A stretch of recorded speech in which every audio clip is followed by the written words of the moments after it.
अंकित तिवारी जी, आप media dictionary से आते हैं, बड़ी खुशी की बात है। इम्पोर्टेंट सब्जेक्ट कवर कर रहे हैं, स्वस्थ कैसे रहें।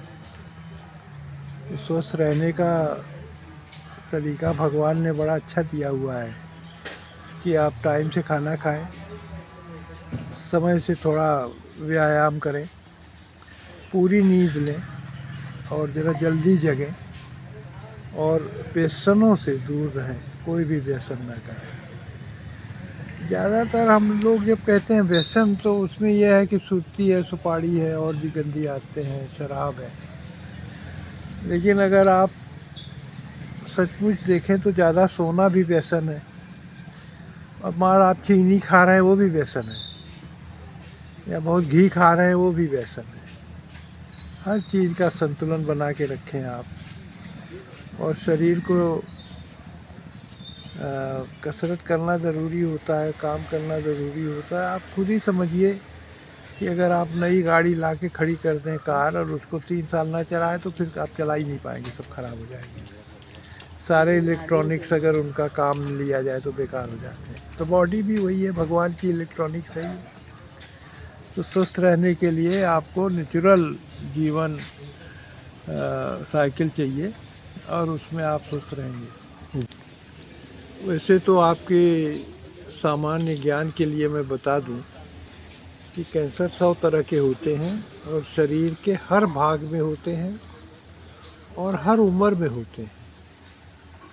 यहाँ तक कि माँ के गर्भस्थ शिशु में भी कैंसर हो सकता है। रेयर केसेस हैं, पाए जाते हैं। लेकिन कैंसर का चूँकि कोई ख़ास कारण नहीं पता, इसलिए जो भी पता है उसके अनुसार यहाँ पे सबसे ज़्यादा जो कैंसर होते हैं वो सुर्ती से रिलेटेड हैं।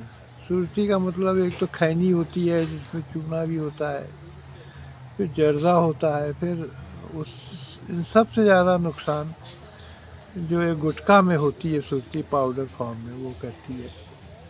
और लोग गुल करते हैं, वो भी उतनी ही हानिकारक है।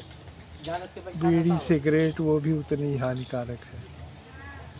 तो ज़्यादातर जो कैंसर होते हैं मुंह के होते हैं यहाँ पे, और करीब करीब सारे जो हैं वो सुर्ती खाने वालों में ही होते हैं।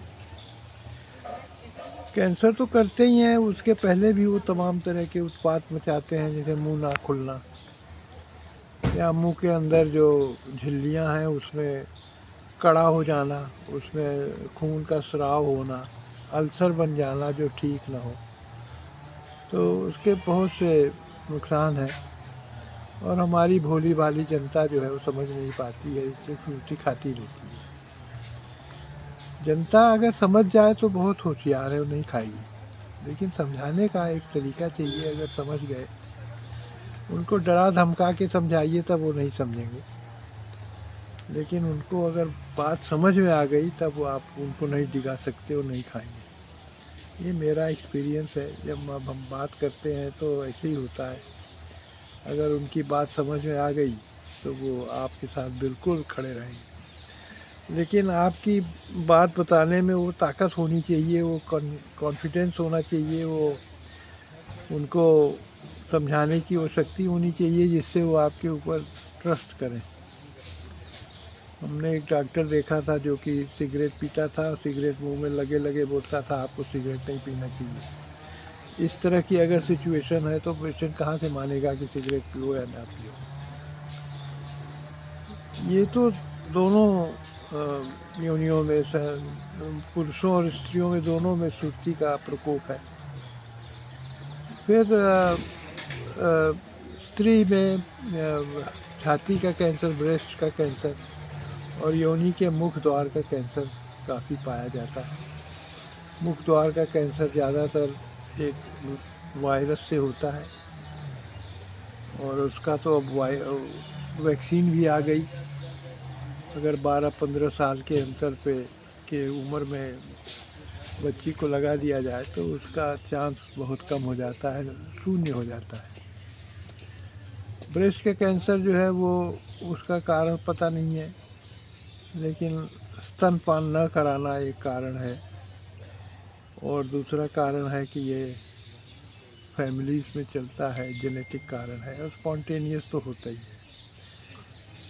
और एक तीसरा कैंसर यहाँ पे इस ग्रामीण परिप्रेक्ष्य में आता है, वो है पित्त के थैली का कैंसर। पित्त पित्त पित्त की थैली का पित्त की थैली का कैंसर काफ़ी ज़्यादा हो रहा है, और ज़्यादा होने का कारण तो पता नहीं चलता, लेकिन ऐसा समझा जाता है कि बार बार खाने वाला तेल गरम करके खाने से उसमें हाइड्रोकार्बन्स ऐसे पैदा होते हैं जो कि आँत से लिवर में जाते हैं, लिवर से फिर पित्त की थैली में आते हैं, वहाँ पे वो आके कैंसर प्रोड्यूस करते हैं। ऐसे ही होता है जैसे पिस्तौल से गोली मारिए तो जहाँ लगेगी वहीं पे जाके नुकसान करेगी, रास्ते में नहीं करेगी। तो ये हाइड्रोकार्बन्स खाना खा लिया आपने तो पच गया तो वो कहीं नुकसान नहीं करेगी, उसका टारगेट वही गॉल ब्लैडर है, पित्त की थैली, तो वहाँ जाके नुकसान करेगी। ये कहते हैं कि उसके अलावा कुछ इन्फेक्शन होते हैं जिस पथरी से जिनको पथरी हो, इसीलिए जितने पित्त की थैली के कैंसर होते हैं उसमें 90% में पथरी भी होती है। इसीलिए कहते हैं शायद पथरी ही उसको प्रोड्यूस कर रही है। तो इसके बारे में अभी बहस जारी है, पता नहीं है। लेकिन एक चीज़ बड़ी आश्चर्यजनक है कि आप विंध्याचल जब क्रॉस करें, साउथ में जाएं, तो यही पित्त की थैली की कैंसर नहीं होती है, वहाँ बहुत कम होती है। अब कोई कारण समझ में नहीं आता, सिर्फ एक कारण समझ में आता है, वो ये कि हमारे विंध्याचल के इधर सरसों का तेल बहुत खाते हैं और उधर नारियल का तेल बहुत खाते हैं। अगर वसा से संबंध देखें हम तो ये साफ साफ दिखता है, लेकिन इसके बारे में रिसर्च की ज़रूरत है। और यही कैंसर्स हैं, एक तो पित्त की थैली का कैंसर, अब वो दोनों में होता है, मेल्स और फीमेल्स में। माउथ योनि का माउथ का कैंसर फीमेल्स में, ब्रेस्ट कैंसर फीमेल्स में, मेल्स में भी ब्रेस्ट कैंसर होता है 100 में 1, 99 लेडीज़ को होगा तो एक आदमी। हार्मोन से भी ये हो सकता है रिलेटेड। तो यही उसका पूरा आयाम है, इसमें बहुत सब लगे हुए हैं, कितना रिसर्च हो रहा है, कितना क्या हो रहा है। कैंसर अच्छा सर लेट में पता चलता है, फिर किसी को हो जाए तो फिर क्या होना चाहिए, क्या इलाज व्यवस्था क्या है यहाँ देश में? एक गरीब आदमी परेशान रहता है, वो पहुँच नहीं पाता। कैंसर गरीब अमीर नहीं देखता, लेकिन ये पाया गया है कि अमीरों में कम होता है, गरीबों में ज़्यादा होता है। हो सकता है खान पान की वजह से। और इसके चार चरण होते हैं, 1 2 3 4। 1 में छोटा सा होता है, 2 में सबसे बड़ा, 3 में और बड़ा, 4 में बहुत बड़ा। इसको पकड़ने के लिए तो आदमी को बहुत जागरूक होना पड़ेगा, उसको कैंसर के बारे में थोड़ा जानना भी पड़ेगा। जैसे ब्रेस्ट में अपना ब्रेस्ट होया तो उसमें अगर गांठ लगी तो अस्पताल जाइए डॉक्टर के पास। 2 महीना आता है, महीना में, और बीच में भी अगर ब्लड डिस्चार्ज हो गया तो फिर आप तुरंत डॉक्टर के पास जाइए, क्यों हो गया।